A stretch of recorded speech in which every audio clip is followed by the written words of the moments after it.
क्या एक आदमी अकेला उस सपने को पूरा कर सकता है जिसे पूरा करने की कोशिश में दुनिया की सबसे बड़ी ताकतें हार मान चुकी थीं?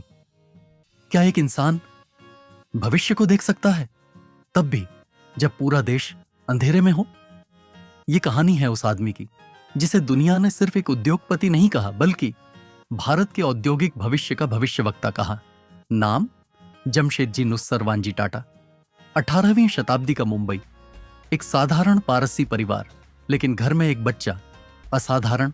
रातों में बाकी बच्चे खिलौनों के सपने देखते और वह दुनिया की आर्थिक खबरें पढ़ता।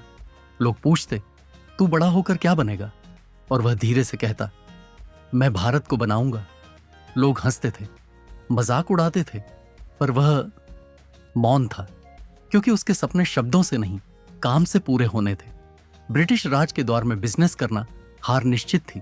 न नियम अपने, न बाजार अपने, न आजादी अपनी। लेकिन जमशेदजी रुकने वालों में नहीं थे। उन्होंने 3 सपने घोषित किए: भारत का अपना इस्पात, भारत की अपनी बिजली और भारत की अपनी विश्व स्तरीय शिक्षा। ब्रिटिश हंस पड़े, कहा, भारतीय लोहे का इस्पात असंभव। अखबारों ने लिखा, यह आदमी पागल है। और उसी रात जमशेदजी अपने कमरे में बैठे कहते हैं, यदि असंभव ही करना है तो वही करूंगा। अमेरिका, यूरोप, वेल्स की खदानें, हजारों अस्वीकृतियां, सैकड़ों मीटिंग्स, और फिर ब्रिटिश भूगर्भ वैज्ञानिक भारत में आए।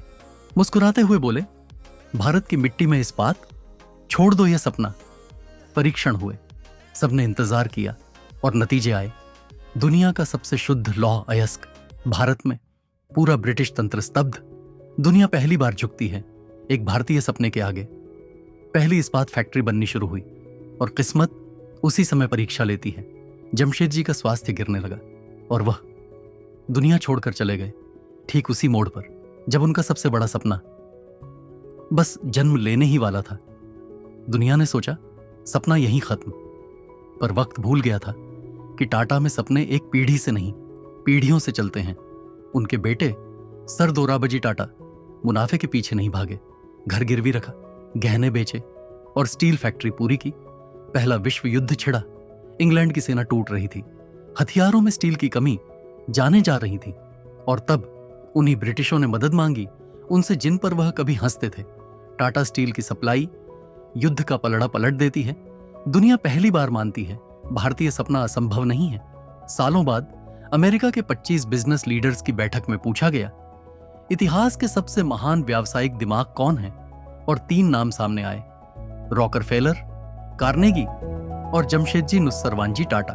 वही ब्रिटिश जो कहते थे भारत बनने योग्य नहीं, आज कहते हैं भारत का भविष्य एक आदमी ने लिखा और उसका नाम था जमशेदजी टाटा। कभी भी किसी भारतीय के सपने पर हंसने से पहले जमशेदजी टाटा को याद कर लेना, क्योंकि इतिहास बताता है असंभव सिर्फ तब तक असंभव है जब तक कोई भारतीय उसे कर न दे।